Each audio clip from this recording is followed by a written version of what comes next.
Star Harvard business professor stripped of tenure and fired for manipulating data in studies on dishonesty. the, the irony. But I mean, if it was to prove that dishonesty is real, I mean, she's done that, so I would say it's a successful study. A renowned Harvard University professor was stripped of her tenure and fired after an investigation found that she fabricated data on multiple studies focused on dishonesty. Francesca Gino, a celebrated behavioral scientist at Harvard Business School, was let go after the school's top governing board determined that she tweaked observations in 4 studies so that their findings boosted her hypotheses, GBH News reported. Now, this is just a study that got caught. Right. So bear in mind that universities are now politically charged. They are left-wing organisations. So see any study that comes out, take it with a grain of salt. Oh yeah, see how this left-wing point that we've been making. It turns out that the studies that we left-wingers did actually prove that we're right. Wow, how about that? What are the chances? Harvard administrators notified business faculty that Gino was out of a job in a closed-door meeting this past week, the outlet reported.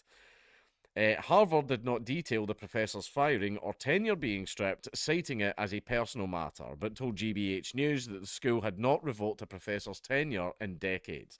No professors have had their tenure revoked at Harvard since the 1940s, when the American Association of University Professors formalized termination rules, according to the Harvard Crimson.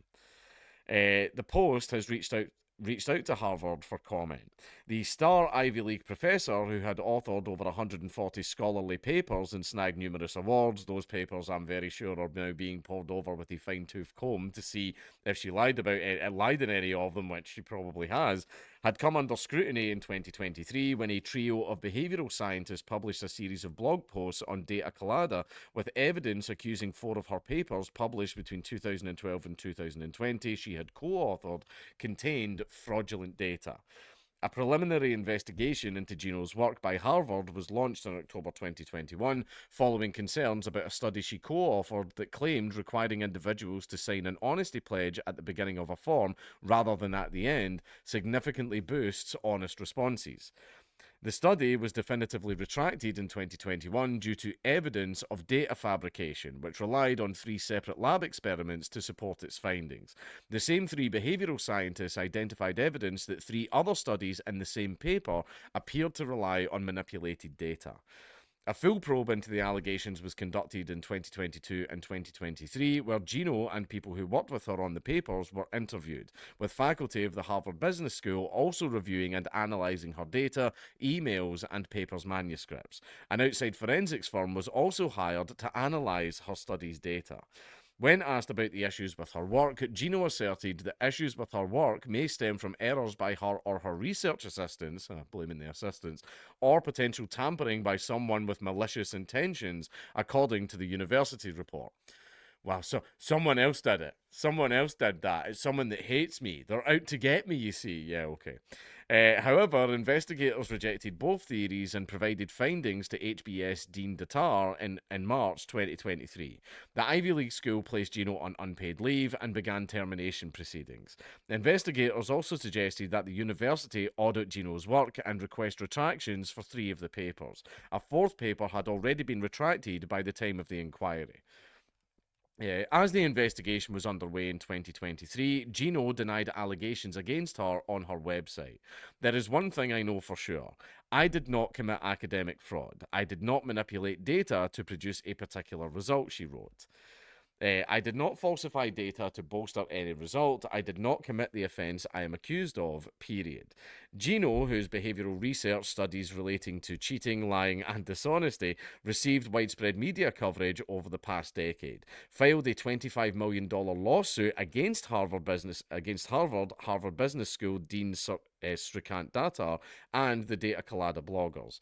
In court filings, Gino claimed reputational damage along with loss of income and career opportunities due to the school's investigation and decision to place her on administrative leave beginning June 2023, in addition to the Data Collada blogs. Harvard shared their case, and while my lawyers have discouraged me from speaking out, I just need to say that I did not ever engage in academic fraud, Gino posted on her website in March 2024.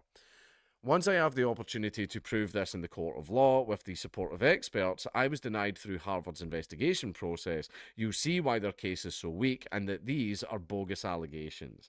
However, a federal judge in Boston dismissed Gino's defamation claims against both Harvard and the Data Colada bloggers last September, the Harvard Crimson reported. The judge ruled that the professor was a public figure, allowing her work to be scrutinized under the First Amendment. Now, in regards to this now, in regards to like people falsifying data on their studies, there was a story I actually covered about that not so long ago, and I'm pretty sure that was from Harvard as well. People do it all the time because at the end of the day, this is the problem where there's a whole argument to be made about science and religion, that science has become the new religion, and everyone's like, what do you mean? It's people in the field looking at actual facts and data and blah blah blah. And yeah, that is the case for a lot of science, and it's the way it's been conducted for a long time. But the comparison that people give is that it's just believed. See, though, well, studies say is people equate that to, well, the Bible says, and it's going, oh yeah, the Bible says that. Were you there? And it's like, well, were you there when the studies were done? Yeah, but there's a scientist. It's not like a scientist to lie. A scientist can be bought out just as easy as any politician. Look at COVID. Right, scientists at the end of the day argue, oh, the priest is lying to me. Oh, but the scientist will never lie to you. The scientist isn't a person with their own biases, their own political persuasions, their own thing that they want to go through, and they're obviously not as prideful as everybody else. Basically, no scientist wants their hypothesis to be wrong. Right, they don't. They want to be correct. And if that means fudging a little bit of data here and there to make themselves correct, that is a thing they will in fact do. Just because a study was done on something doesn't mean that for a fact it is true, especially when it's coming out now that so many of these studies had falsified data. Now, I'm not saying that means all science is incorrect and wrong. That's not what I'm saying, but I'm just saying the people behind these studies have political biases and personal biases and prideful biases just like everybody else. So just because a study was done doesn't mean that for a fact this is true. Right? And basically, unless you were present at the study, shut up. Just shut up. But the main reason that people don't like that this is such a serious issue is these studies are used as the basis for future science. So basically, you are building science on top of a foundation that is a lie. That is the problem. So basically, you get whole areas of science that are built upon something that isn't true. But these whole areas are, oh, this is fact. A scientist said so, therefore it is a fact. When it's built upon a premise that isn't true because some little dickhead didn't. Oh, I'll be so embarrassed, and oh, I want the pride and glory of my hypothesis being true. So I'm just going to change that 3 to a 7, and all that. And people do that all the time. And this is a case where people are getting caught. And it's a very, very serious thing because, like I said, a whole department could be granted like 25 million in fucking funding or huge amounts of funding so that they can build upon these studies when it turns out the studies are fake. So that was a huge amount of money and a huge amount of scientist time wasted on something that it turned out not to be true.